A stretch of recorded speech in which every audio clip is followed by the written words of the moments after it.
Bien nommer les choses. Avec la Covid, les autorités sanitaires et le pouvoir nous imposent une règle de distanciation sociale, à propos de laquelle chacun a pu faire l'expérience qu'il n'est pas aisé de se tenir à distance des autres. Entre élan spontané aussitôt réfréné, gaucherie dans le comportement à adopter et à adapter, gêne à propos d'un geste mal inséré dans l'ordre des normes implicites qui définissent le comportement. Avec comme perspective de nombreux mois de gestes barrières, tenir sa distance nous demande de tenir la distance. Alors cette distance sociale décidée et imposée en arriverait presque à nous faire oublier que la distance sociale n'a pas attendu la Covid pour être omniprésente dans nos quotidiens. L'espace public dans lequel nous vivons ordinairement n'est pas un allant de soi. Il est le fruit d'un long processus civilisationnel visant à contenir et à sublimer les pulsions et les passions qui agitent l'humanité.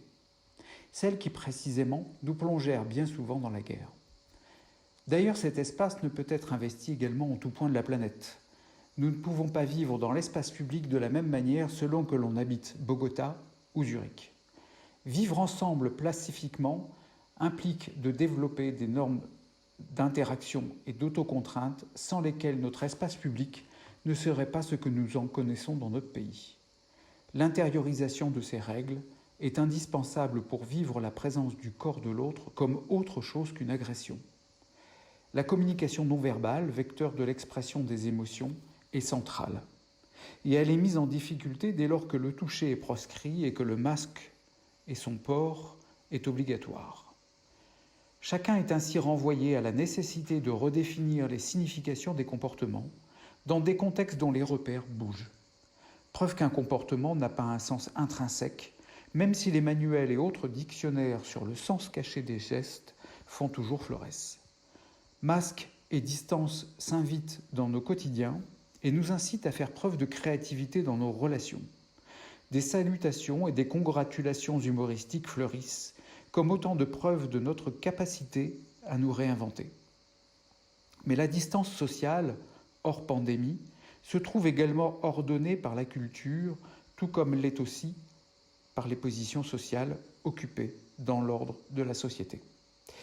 Il reste à chacun à trouver sa bonne distance sociale puisqu'elle répond aussi à des conditions subjectives personnelles.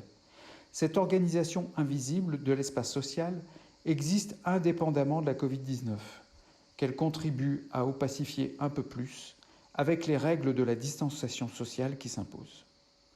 Distance sociale, distanciation sociale sont autant de formulations partageant un sens commun. La question simple est donc de savoir ce qu'il s'agit de mettre à distance en cette période de pandémie. Probablement pas le social, puisqu'il est déjà distancié. La citation d'Albert Camus, « Mal nommer les choses, c'est ajouter au malheur du monde », éclaire la question.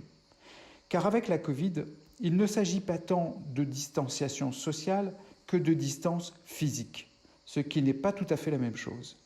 La formule distanciation sociale incite à la distance humaine là où il ne s'agit que de distance corporelle. Sans aucun doute, parler de distanciation sociale, c'est mal nommer les choses. C'est opérer un glissement de signifié qui n'est pas sans effet.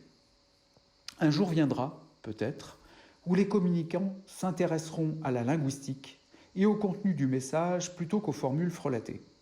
Si mal nommer les choses ajoute au malheur du monde, qu'adviendrait-il à bien les nommer ? Retrouvez-nous sur les réseaux sociaux et rendez-vous au mois de septembre pour un nouvel édito.